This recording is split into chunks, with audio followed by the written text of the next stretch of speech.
저는 87세입니다. 지난주에 난간을 잡지 않고 계단 12개를 올랐습니다. 통증도, 노력도 없이 그저 힘만 냈죠. 제 나이 또래 사람들은 대부분 소파에서 일어나는 것조차 힘들어합니다. 그런데 무엇이 바뀌었을까요? 멋진 헬스장이나 새로운 약이 아니었습니다. 이제는 매일 하는 5가지 간단한 동작이 전부입니다. 그리고 저는 이 동작들이 모든 어르신들이 꼭 배워야 한다고 생각합니다. 다리가 약해지는 건 나이 때문만은 아니니까요. 이 동작들은 어르신들이 독립심을 잃는 가장 큰 이유이고, 저는 그런 사람이 되고 싶지 않습니다. 그 순간을 절대 잊지 못할 거예요. 차 한 잔을 들고 부엌에 서 있었는데, 며칠 동안 손을 써서 의자에서 일어나지 않았다는 걸 깨달았어요.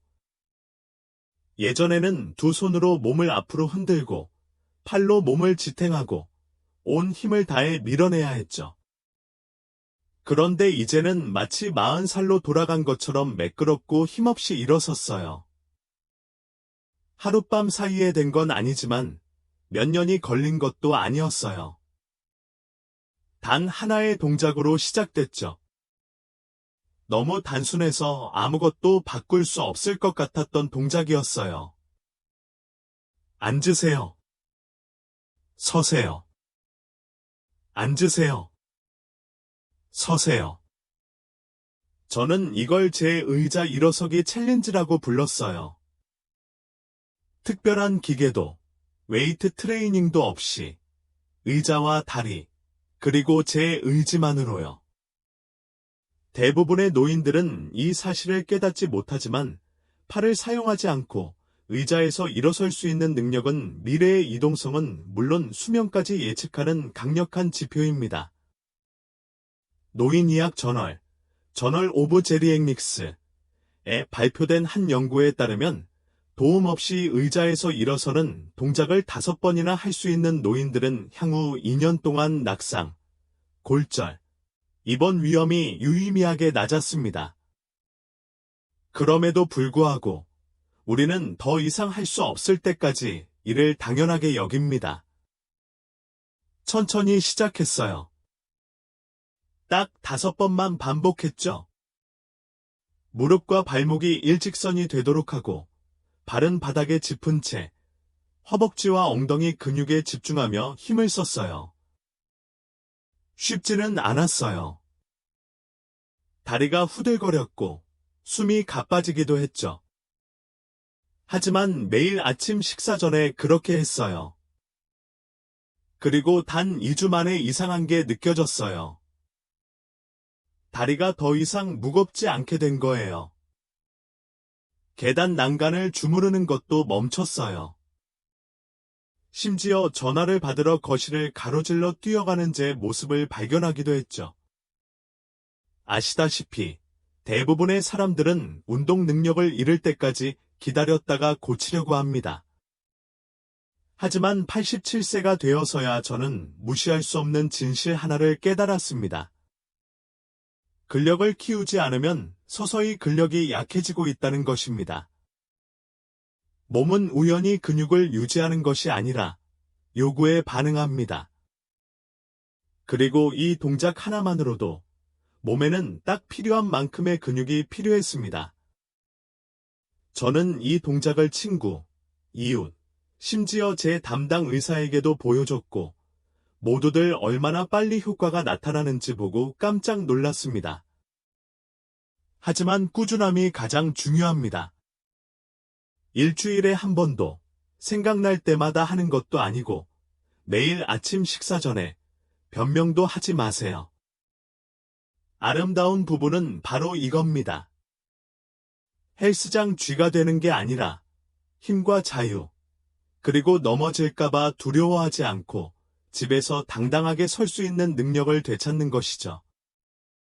이 첫 번째 동작이 제게 준 것이 바로 그것이었고, 여러분도 단 7일만 시도해보시면 분명 느끼실 거예요.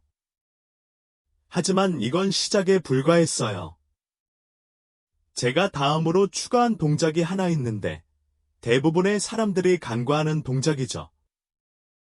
하지만 제가 더 이상 무릎에 타는 듯한 통증을 느끼지 않는 진짜 이유이기도 하죠. 아마 여러분은 제대로 하는 법을 배운 적이 없을 거예요. 자, 이제 그 동작에 대해 이야기해 볼까요? 수년 동안 저는 무릎 탓만 했습니다. 그저 달아 없어진 거라고 생각했죠. 수십 년, 계단, 몸무게 때문에요. 하지만 진짜 문제는 무릎이 아니었습니다. 제 움직임, 서 있는 자세, 걷는 방식, 그리고 무엇보다 스쿼트를 하지 않은 것이 문제였습니다. 사실 대부분의 노인들은 60세가 넘으면 제대로 된 스쿼트를 하지 않습니다. 스쿼트를 피하곤 하죠. 조심스럽게 앉고, 몸을 앞으로 숙이고, 몸을 지탱합니다.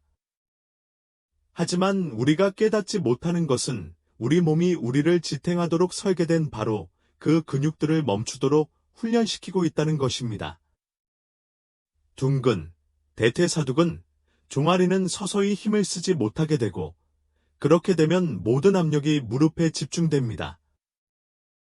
저는 이 사실을 뼈저리게 깨달았습니다. 계단을 내려갈 때마다 마치 사포처럼 무릎이 갈리는 듯한 통증을 느꼈죠.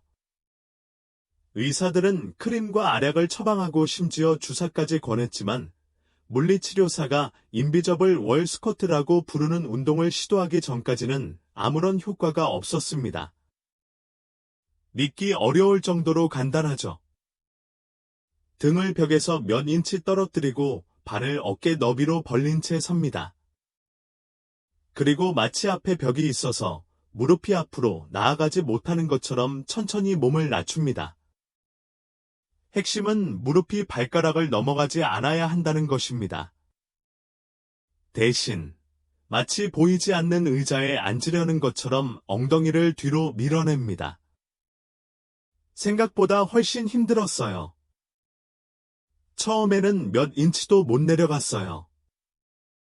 허벅지가 떨리고 발꿈치가 들렸죠. 균형 감각이 흐트러진 것 같았지만 매일 다시 시도했어요. 5번, 그리고 10번, 그러다 바닥에서 10초간 버티기 시작했죠. 그러자 놀라운 일이 일어났어요. 무릎이 더 이상 아프지 않았어요. 식단도 바꾸지 않았고, 약도 새로 먹지 않았어요. 그냥 관절의 부담을 근육으로 옮겨 원래 있어야 할 곳으로 돌려놓았죠. 노아와 신체 활동 저널, 저널 오브 에이징 앤드 피지컬 액티버티, 도이를 뒷받침합니다.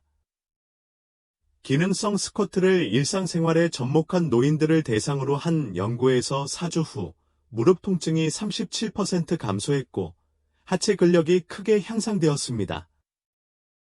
끓는 물을 기다리는 동안 할 수 있는 운동치고는 나쁘지 않은 결과입니다. 이 동작 하나로 영원히 사라졌다고 생각했던 게 하나 생겼습니다.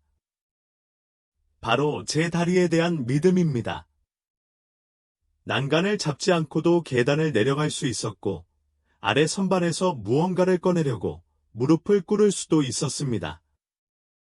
심지어 작년 여름에 증손자가 제게 달려왔을 때 그를 안아 올리기도 했습니다. 우리는 녹슬도록 만들어진 게 아니라 움직이도록 만들어진 것입니다. 하지만 몸은 우리가 몸을 다루는 방식에 적응합니다. 몸을 굽히는 것을 멈추면 더 이상 강해질 수 없습니다. 이 보이지 않는 벽 스쿼트는 제 힘을 되찾아 주었습니다. 모든 것을 바꿔놓은 순간은 병원에서 일어난 게 아니었습니다. 운동 중에 일어난 것도 아니었습니다. 비 오는 화요일 오후, 마트 주차장에서 일어난 일이었습니다. 너무 빨리 연석해서 발을 내디뎠습니다. 발이 잘못 착지했습니다. 발이 삐끗하며 온몸이 앞으로 기울어졌습니다. 아주 잠깐 콘크리트가 치솟는 것이 보였습니다. 충격을 예상했지만 어떻게든 제 자신을 붙잡았습니다. 멍도, 고관절 골절도 없었습니다. 그저 가슴이 쿵쾅거리고 머릿속에는 그럴 수도 있었어 라는 생각이 반복될 뿐이었습니다. 물리치료사에게 무슨 일이 있었는지 말했을 때 반사신경이 좋아졌어 라고 하지 않고 발목이 튼튼해졌어 라고 했습니다. 그리고 그때 제 걸음걸이를 영원히 바꿔놓은 동작을 소개해 주었습니다. 바로 발꿈치 들어올리기입니다. 너무 기본적인 동작이라 별 의미는 없어 보입니다. 의자 뒤에 서서 등을 잡습니다. 발꿈치를 천천히 들어 올려 발끝으로 딛습니다. 그런 다음 천천히 힘을 빼고 내립니다. 그게 끝입니다. 하지만 진정한 힘은 내면에서 비롯됩니다. 종아리를 단련하는 것은 물론이고 더 중요한 것은 발목, 안정근, 균형 감각을 단련하는 것입니다. 이것들은 몸의 충격을 흡수하는 역할을 하는데 노인들에게는 가장 먼저 약해지고 가장 늦게 발견되는 부위입니다. 너무 늦을 때까지 말이죠. 보행과 자세, 게이트 앤드 파스처에 발표된 연구에 따르면 발꿈치를 들어 올릴 때 활성화되는 근육인 발목 발바닥 굽힌근이 강한 노인은 1년 동안 낙상 위험이 43% 낮았습니다. 이는 단순한 숫자의 문제가 아닙니다. 생명과 독립성에 대한 이야기입니다. 양치질하면서 시작해서 전자레인지를 기다리는 동안까지 했어요. 10번이 20번이 됐죠. 그러다가 도전 과제를 하나 추가했어요. 눈을 감고 하는 거였죠. 그때부터 진짜 변화를 느끼기 시작했어요. 걸음걸이가 가벼워지고 반사신경이 예민해졌고 자신감도 돌아왔어요. 사실 넘어지는 것은 단순히 육체적인 것이 아니라 심리적인 문제입니다. 넘어지면 움직임이 두려워지기 시작합니다. 그리고 움직임이 두려워지면 움직임을 멈추게 됩니다. 그때 몸이 관절 하나하나씩 멈추기 시작합니다. 하지만 다리가 나를 붙잡을 수 있다는 것을 알게 되면 마음은 더 이상 재앙에 대비하지 않습니다. 그것이 바로 자유입니다. 더 이상 인도가 마르기를 기다리지 않습니다. 연석이나 계단, 버스에서 내리는 것도 두렵지 않습니다. 이 모든 것은 간단한 발꿈치 들어올리기에서 시작되었습니다. 하지만 이제 우리는 더 깊이 파고들어야 합니다. 대부분의 집안에는 노인들의 힘을 매일 조용히 앗아가는 숨겨진 위험이 있기 때문입니다. 미끄러운 바닥도 어둡고 어두운 조명도 아닙니다. 훨씬 더 미묘한 무언가가 있습니다. 그리고 제가 추가한 다음 동작은 바로 이 위험에 맞서기 위해 특별히 고안된 것입니다. 다음에 그 이야기를 해봅시다. 얼마 전까지만 해도 아침을 먹으러 자리에 앉으면 몇 시간씩 일어나지 않던 때가 있었습니다. 책을 읽고 뉴스를 보고 공과금을 냈습니다. 그러고는 소파에 앉아 잠시 쉬곤 했습니다. 어느새 해가 지고 다리는 거의 움직이지 않았습니다. 별 생각 없이 지냈습니다. 은퇴했으니 쉴 권리가 있었으니까요. 하지만 제가 깨닫지 못했던 건 그 모든 앉아있는 시간이 제 힘을 서서히 앗아가고 있다는 거였어요. 아시다시피 무활동은 근육을 멈추게 하는 게 아니라 근육을 멈추도록 프로그램하는 거예요. 오래 앉아있으면 둔근이 비활성화되고 고관절 굴곡근이 짧아지고 혈액순환이 느려지고 무엇보다 심각한 건 신경근육 연결이 끊어지기 시작한다는 거예요. 뇌와 근육의 연결, 즉 다리가 순식간에 무엇을 해야 하는지 알려주는 연결 말이죠. 바로 이 연결이 우리를 안정적으로 잡아주고 넘어질 때 잡아주는 역할을 해요. 그리고 다리가 움직이기 시작하면 가장 필요할 때 다리가 움직이지 않을 때까지는 아무것도 느끼지 못해요. 그래서 저는 매일 스탠딩 행진을 추가했습니다. 매 정각마다 일어납니다. 꼿꼿이 선 채로 한쪽 무릎을 가슴까지 올리고 다른 쪽 무릎도 제자리 걸음합니다. 처음에는 천천히, 가능하면 무릎을 높이 들고 팔은 균형을 잡으려고 부드럽게 흔듭니다. 동작 자체는 쉽지만 그 효과는 엄청납니다. 다리를 다시 일어서게 하고 잠자던 근육을 다시 활성화하고 잊고 있던 신체의 반사신경을 다시 연결해줍니다. 2022년 노아 연구저널, 저널 오브 에이징 리서치에 발표된 연구에 따르면 30분에서 60분마다 단 2분 정도의 가벼운 운동, 서서 걷는 걷기 포함, 만으로도 65세 이상 노인의 혈액순환, 균형 감각, 심지어 인지 명료도까지 크게 향상시킬 수 있습니다. 이는 단순히 다리 근력 향상에만 국한되지 않습니다. 더 오래, 더 건강하게 사는 것과 관련이 있습니다. 이렇게 한지 일주일 만에 리클라이너에서 일어날 때 몸이 예전처럼 뻣뻣하지 않다는 걸 깨달았습니다. 걸음걸이도 훨씬 부드러워졌고 아침에 일어났을 때 엉덩이가 뻐근했던 것도 사라졌습니다. 그리고 가장 좋은 점은 장비가 필요 없다는 거였습니다. 공간도 필요 없었고 그저 마음만 먹으면 됩니다. 매 순간 발전해 나갑니다.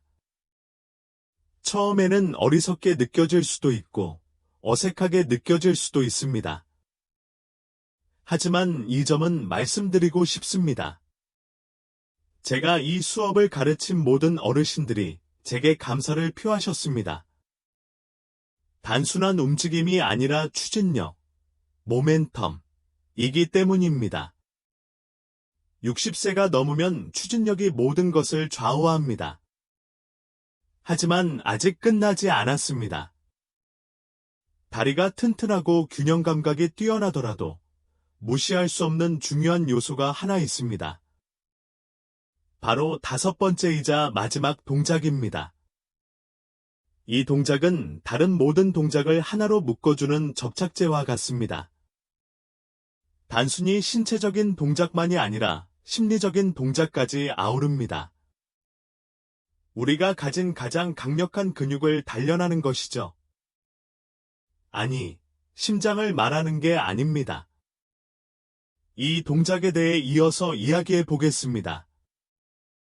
아무도 말하지 않는 순간이 있습니다. 조용히, 대개 혼자 일어납니다.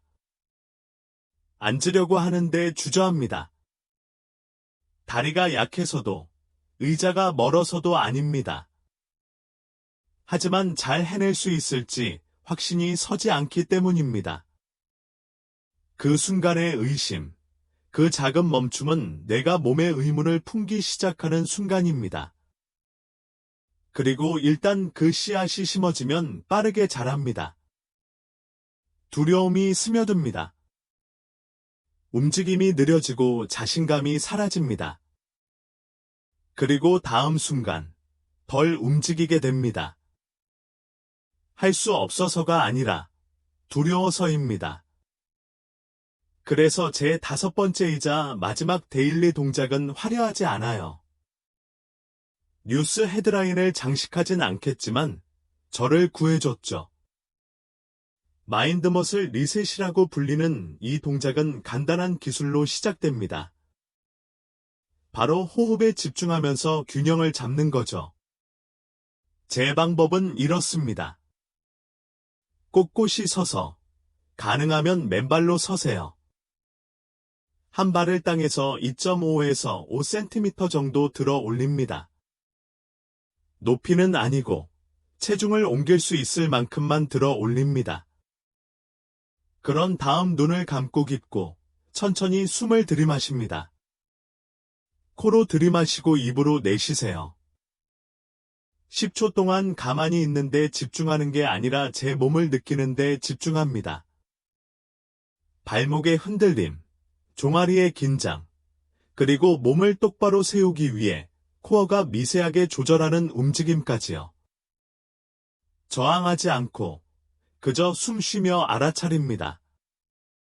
이 동작은 스쿼트나 런지로는 절대 할 수 없는 것을 합니다.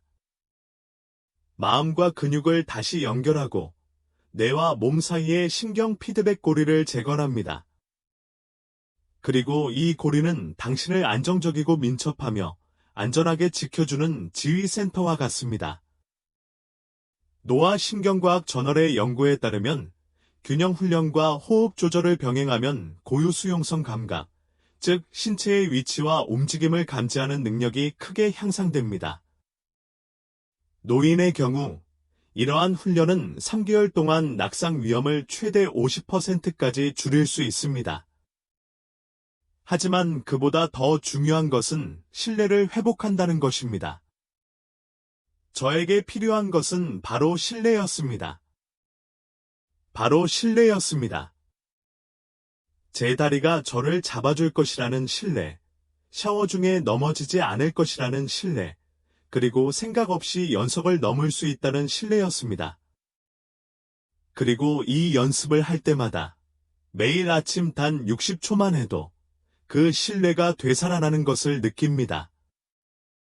완벽함이 아니라 몸과 호흡, 두려움과 용기, 과거의 나와 미래의 나 사이의 연결입니다. 이 5가지 동작은 단순히 다리를 튼튼하게 해준 것이 아닙니다. 영원히 잃었다고 생각했던 것, 바로 독립심을 되찾아 주었습니다. 하지만 여기까지 읽으셨다면 알아야 할 것이 하나 더 있습니다. 아무리 좋은 운동이라도 일상의 중요한 부분 중 하나가 여러분의 모든 노력을 조용히 무너뜨리고 있다면 근본적인 문제는 해결할 수 없습니다. 바로 이 부분에 대해 다음에 이야기해 보겠습니다. 모든 올바른 동작을 할 수 있습니다. 완벽한 자세로 스쿼트 하세요. 발목을 강화하세요. 엉덩이를 깨우세요. 조각상처럼 균형을 잡으세요. 하지만 여전히 이 한 가지 일상적인 실수를 하고 있다면 대부분의 노인들이 아무 생각 없이 하는 일이죠. 다리 근력이 회복되는 속도보다 더 빠르게 고갈될 수 있습니다. 저는 이 실수가 발전을 방해하고 몇 주간의 노력을 물거품으로 만들고 가장 가슴 아픈 것은 강하고 활동적인 노인들을 눈 깜짝할 새에 낙상 사고의 희생자로 만드는 것을 보았습니다. 이 모든 건 무해하게 느껴지는 습관 때문이에요. 당신과 함께했던 5가지 동작이 제게 힘을 주었죠. 하지만 이 변화 하나가 저를 보호해줬어요. 그리고 그것이 무엇인지 빨리 이해할수록 당신의 다리는 더 빨리 당신과 함께, 당신을 방해하지 않고 함께 움직이기 시작할 거예요. 곧 이야기할게요. 힘은 당신이 하는 것만이 아니니까요.